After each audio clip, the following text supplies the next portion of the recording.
Il fut l'un des grands représentants de la musique romantique française. Hector Berlioz, mort il y a 150 ans, est aujourd'hui remis au goût du jour. L'opéra vient de présenter Les Troyens et une biographie du musicologue Bruno Messina lui est consacrée. Toute l'année, hommage sera rendu à celui qui, né en 1803, réforma la scène lyrique et le concert symphonique. Écrivain, chef d'orchestre, voyageur européen, on lui doit entre autres la Symphonie fantastique ou la Damnation de Faust. Marion Banchet.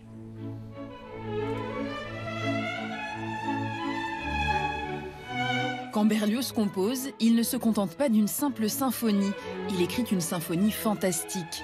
Un détail qui symbolise parfaitement la force de caractère et le génie de ce virtuose.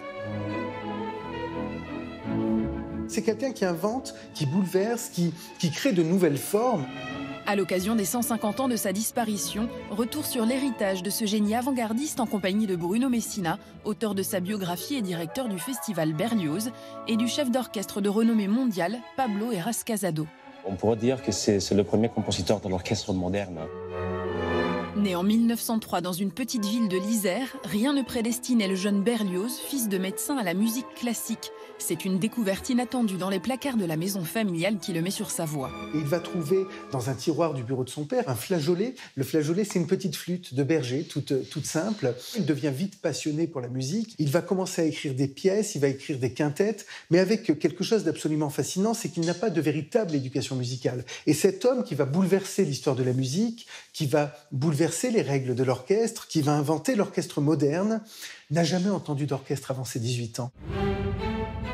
Et c'est sans doute ce qui rend ses compositions si singulières. Sans état d'âme, Berlioz transgresse les règles du classicisme à une époque où la monarchie de Juillet se met en place progressivement à partir de 1830. Peu importe la forme, pour le compositeur, c'est avant tout l'effet qui compte.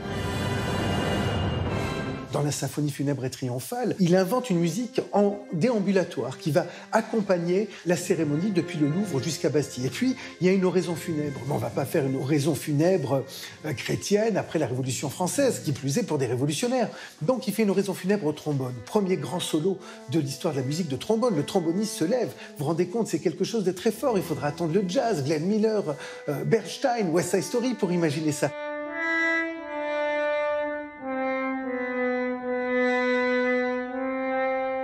Et pour la première fois, le compositeur annote ses partitions, décrivant précisément la composition des ensembles monumentaux que nécessitent ses œuvres.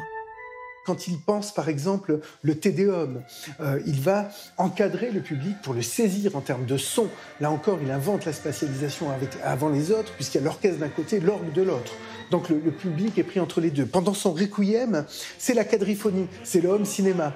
On a l'orchestre en face, mais on a 4 petits orchestres de cuivre qui encadrent le public et qui font là encore des effets extrêmement saisissants. Il invente la spatialisation du son.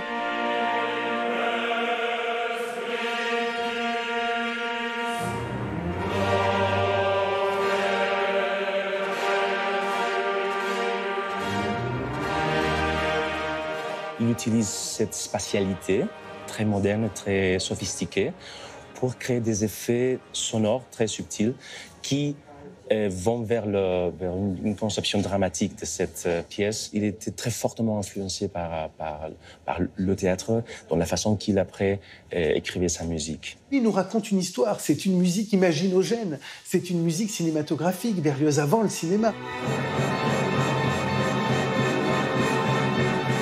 Quand il joue la symphonie fantastique à Paris, la création en 1830, qui va être reprise en 1832, c'est un triomphe. C'est une star. Vraiment, à ce moment-là, je crois qu'il n'y a pas de musicien qui fait autant sensation que Berlioz en Europe. Et puis, petit à petit, parce que à chaque fois, il va surprendre, à chaque fois, c'est une nouvelle forme, c'est une nouvelle invention, il va avoir de plus en plus de difficultés. Et en France, petit à petit, le succès va s'éloigner de lui. Pourtant, Berlioz est toujours aussi prolifique. Musique symphonique, lyrique, chorale. En 36 années, il compose une vingtaine d'œuvres majeures qui seront plus facilement appréciées en Allemagne, en Angleterre et en Russie qu'en France, où la reconnaissance tarde à venir. Il finira, après plein d'insuccès, certes, mais il finira à l'Académie des Beaux-Arts. Il finira par avoir son prix de Rome, après plein d'insuccès, certes, mais il finit par l'avoir, tout comme sa Légion d'honneur. Donc il y a quand même un moment où la France le reconnaît, mais sans doute pas à la hauteur du génie qu'il représentait.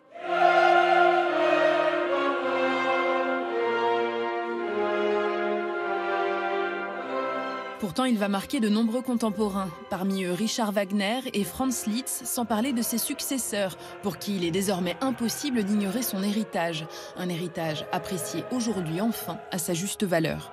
Après Berlioz, tout le monde va être préoccupé par cette question du son. Le son pour nous saisir. C'est penser globalement, c'est penser de manière holistique. Il y a une histoire, il y a un programme, il y a tout un orchestre et chacun a son rôle dans l'orchestre. Il invente avec la multitude des sons de l'orchestre.